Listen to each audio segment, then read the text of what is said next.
Tinapay mula sa langit. A daily morning devotion with CRC family.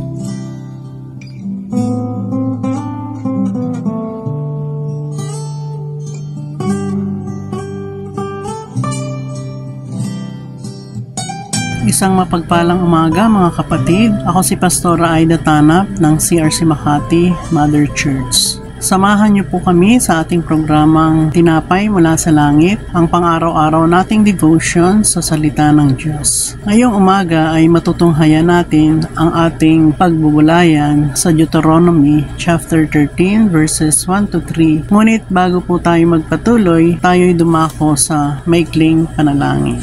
Ama namin sa langit, marami pong salamat sa umagang ito sa pagkakataon na muli po kami ay inyong magamit sa pagpapahayag ng salita ng Diyos. Dalangin po namin na kumilos ang banal mong Espiritu sa aming kalagitnaan upang ang bawat salita na aming bibigkasin ay maging pagpapala at magbigay ng rema sa lahat ng makikinig. Mag-iwan ng mensahe. Marami pong salamat sa pangalan ni Jesus. Amen. Ang pamagat po ng ating pagbubulayan ngayong umaga ay Protecting Against the Deceiver Who Comes with Miraculous Signs. Sa Tagalog po, protection laban sa manlilinlang na dumating na may mahimalang tanda. Basahin po natin sa Tagalog sa Deuteronomy chapter 13 verses 1 to 3. Sabi po dito sa verse 1, kung may bumangon sa gitna mo na isang manghuhula o isang mapanaginipin ng mga panaginip at kanyang bigyan ka ng isang tanda ng kababalaghan. Verse 2, at ang tanda o kababalaghan ay mangyari na kanyang pagsalitaan ka na sabihin, sumunod tayo sa mga ibang Diyos na hindi mo nakikilala at ating paglingkuran sila. Verse 3, ay huwag mong didinggin ang mga salita ng manghuhulang yaon o ng mapanaginiping yaon ng mga panaginip, sapagkat sinusubok kayo ng inyong Panginoong Diyos ng inyong buong puso at ng inyong buong kaluluwa. Ang Deuteronomy chapter 13 ay isang chapter sa Biblia na nagbibigay babala sa bansang Israel upang hindi sila malihis at sumamba sa ibang Diyos na nagtuturo kung paano nila ito haharapin.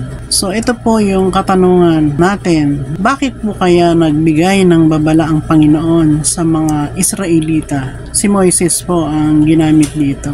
Una, pakikita po natin na mahal ng Panginoon ang mga Israelita. Kahit po paulit-ulit silang nagkakasala, ay binibigyan sila ng pagkakataon na magbago. Ganun po ang Panginoon magmahal sa atin. Palagi pong may second chances. Pangalawa, upang huwag silang mahikayat sa mga maling turo na nagsasabi na ito ang totoong Diyos dahil sa kanilang mga panaginip at tanda ng kababalaghan. Pangatlo, upang maging maingat sila at maging mapanuri sa mga sinasabi ng mga propeta o ng mga nagtuturo na gumagamit ng mga panaginip na lihis sa salita ng Diyos, subalit nagpapakita ng mga kababalaghan. Pang-apat, upang malaman nila na hindi lahat ng panaginip ay galing sa Panginoon. Dumarating ang panaginip minsan dahil sa ating isip ay abala sa maraming mga bagay, pagod, at iba ang focus. Makikita po natin yan sa Ecclesiastes chapter 5 verse 3 at sa verse 7. Panglima, upang malaman nila na maraming lilitaw na propeta sa gitna nila at magsasabi na ito ang sinabi ng Panginoon. Subalit hindi ito nangyari dahil hindi ito galing sa Panginoon at ito ay bunga ng kanilang kahambugan at sila ay nabibilang sa mga bulaang propeta. Kikita po natin yan sa Deuteronomy 18 verses 22 at may dalang mga kasinungalingan. Nasa 2 Thessalonians chapter 2 verse 9 din po yan. At ang panghuli po, upang malaman ng Panginoon kung talagang minamahal nila ang Diyos na ang buong puso at ng buong kaluluwa, kung kaya sinusubok ang kanilang mga pananampalataya. Kung titingnan po natin, maraming mga passages dito sa Biblia na nangusap ang Panginoon sa pamamagitan ng mga panaginip. Hindi lamang sa mga lingkod ng Diyos, maging sa mga pagano, katulad nila Jacob, Laban, Solomon, at maging ang paganong si Abimelech.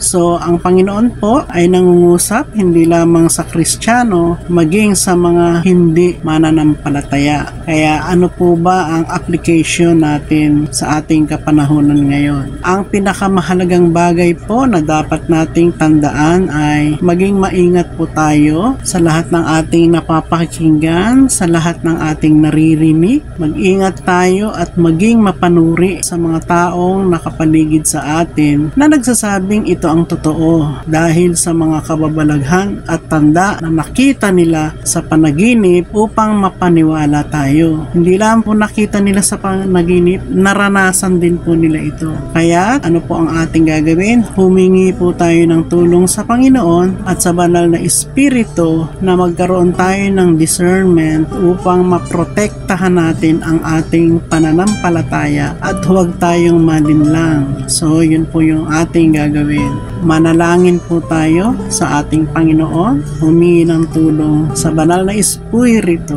upang hindi po tayo malihis. Okay, tayo po ay manalangin. Ama namin sa langit, muli po salamat sa mensahe na aming pinagbulayan ngayong umaga. Tunay nga po na ikaw ang Diyos na makapangyarihan. Alam niyo po kung ano yung mabuti sa amin. Kaya sa umagang ito, dalangin po namin, samahan niyo kami sa aming journey habang kami po ay naglilingkod sa iyo, ay maging mapanuri po kami. At ang pinakamahalaga po rito ay pagbulayan namin ang iyong salita araw-araw. Marami pong salamat sa patuloy na pagkilos mo sa buhay namin at itinataas din po namin ang aming gobyerno. Tulungan niyo rin po ang lahat ng aming leaders sa aming bansang Pilipinas. Bigyan niyo po sila ng karunungan, bigyan niyo sila ng takot sa iyo, Panginoon, upang sila ay makagawa ng mabuti at sila rin naman dumating po yung pagkakataon na makakilala sila sa iyo